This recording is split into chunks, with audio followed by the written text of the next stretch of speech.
जय श्री राधे, जय श्री कृष्णा।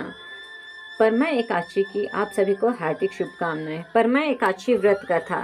अर्जुन बोले, हे जनार्दन, आप अधिक मास के कृष्ण पक्ष की एकादशी का नाम तथा उसके व्रत की विधि बतलाइए। इसमें किस देवता की पूजा की जाती है तथा इसके व्रत से क्या फल मिलता है। श्री कृष्ण बोले, हे पार्थ, इस एकादशी का नाम परमा है। इसके व्रत से समस्त पाप नष्ट हो जाते हैं तथा मनुष्य को इस लोक में तथा सुख तथा परलोक में मुक्ति मिलती है। भगवान विष्णु की इस दिन धूप दीप नैवेद्य पुष्प आदि से पूजा करनी चाहिए। महर्षि के साथ इस एकादशी की जो मनोहर तथा काम्पिपल्य नगरी में हुई थी वह कथा मैं कहता हूँ, ध्यान पूर्वक सुनो।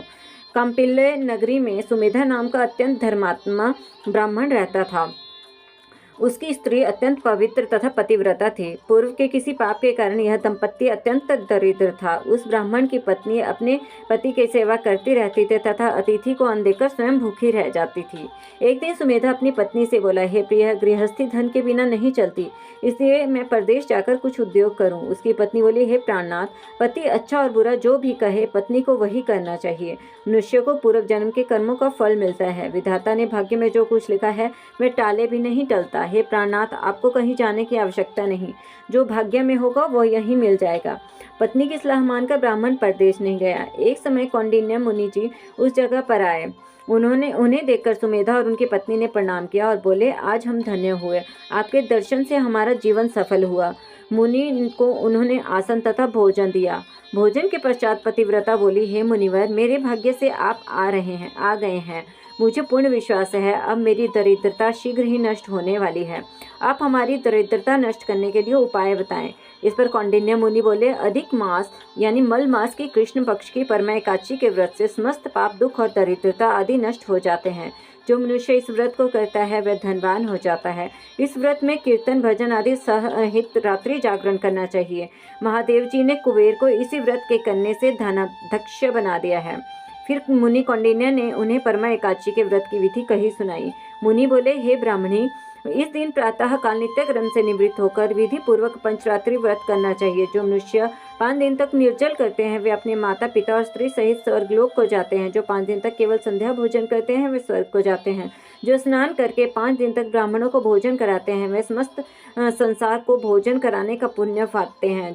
इस व्रत में अश्वदान करने से उन्हें तीनों लोकों को दान करने का फल मिलता है। जो ब्राह्मण को तिल दान करते हैं वे तिल की संख्या के बराबर वर्षों तक विष्णु लोक में वास करते हैं। जो मनुष्य घी का पात्र दान करता है वह सूर्य लोक को जाते हैं। जो 5 दिन तक ब्रह्मचर्य पूर्वक रहते हैं वे देवांगनाओं के साथ स्वर्ग को जाते हैं।